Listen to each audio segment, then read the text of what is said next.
He looked at me for a moment as if he thought I had taken leave of my senses. Then he came round to my side of the table and stood over me again. "If nothing else will satisfy you that you are entirely misinterpreting my motives," he said, "and that I haven't any idea of blaming you in the matter, read this." He took a paper from the breast pocket of his coat and spread it open under my eyes. It was the narrative of Armadale's dream. In an instant the whole weight on my mind was lifted off. I felt mistress of myself again. I understood him at last. "Do you know what this is?" he asked. "Do you remember what I said to you at Thorpe Ambrose about Allan's dream? I told you then that 2 out of the 3 visions had already come true. I tell you now that the 3rd vision has been fulfilled in this house to-night." He turned over the leaves of the manuscript, and pointed to the lines that he wished me to read. I read these, or nearly read these words, from the narrative of the dream, as Midwinter had taken it down from Armadale's own lips.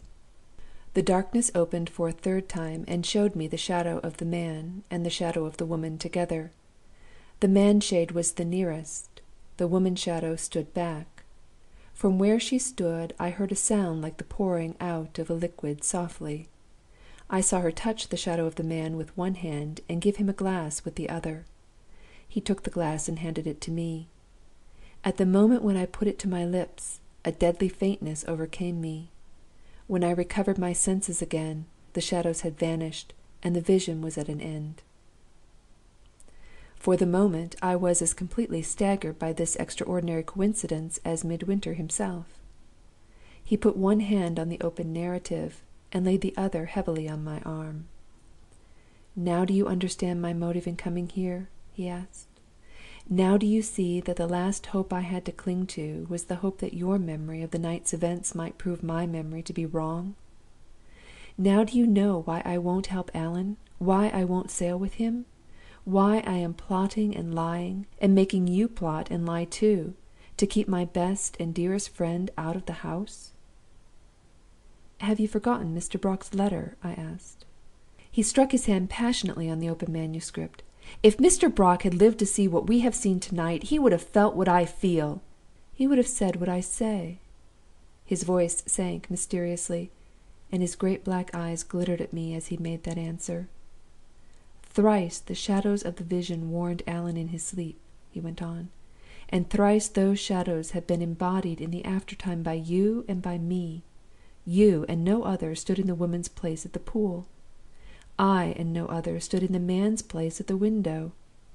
And you and I together, when the last vision showed the shadows together, stand in the man's place and the woman's place still. For this, the miserable day dawned when you and I first met. For this, your influence drew me to you, when my better angel warned me to fly the sight of your face. There is a curse on our lives. There is a fatality in our footsteps. Allan's future depends on his separation from us at once and forever. Drive him from the place we live in, and the air we breathe. Force him among strangers. The worst and wickedest of them will be more harmless to him than we are. Let his yacht sail, though he goes on his knees to ask us, without you and without me, and let him know how I loved him in another world than this, where the wicked cease from troubling, and the weary are at rest." His grief conquered him.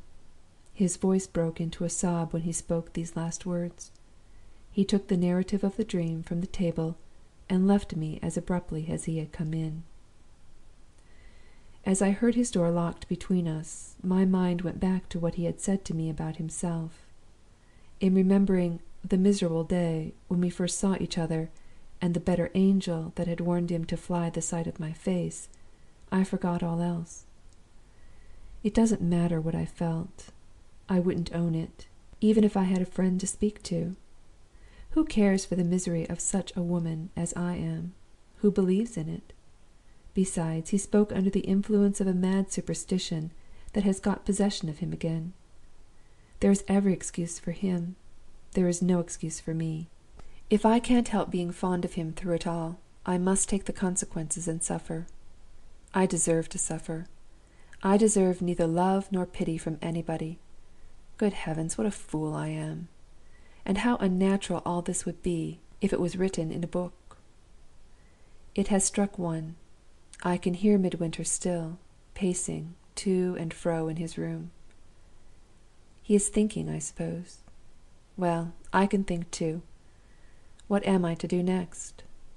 I shall wait and see. Events take odd turns sometimes, and events may justify the fatalism of the amiable man in the next room, who curses the day when he first saw my face. He may live to curse it for other reasons than he has now. If I am the woman pointed at in the dream, there will be another temptation put in my way before long, and there will be no brandy in Armadale's lemonade if I mix it for him a second time. End of Section 52.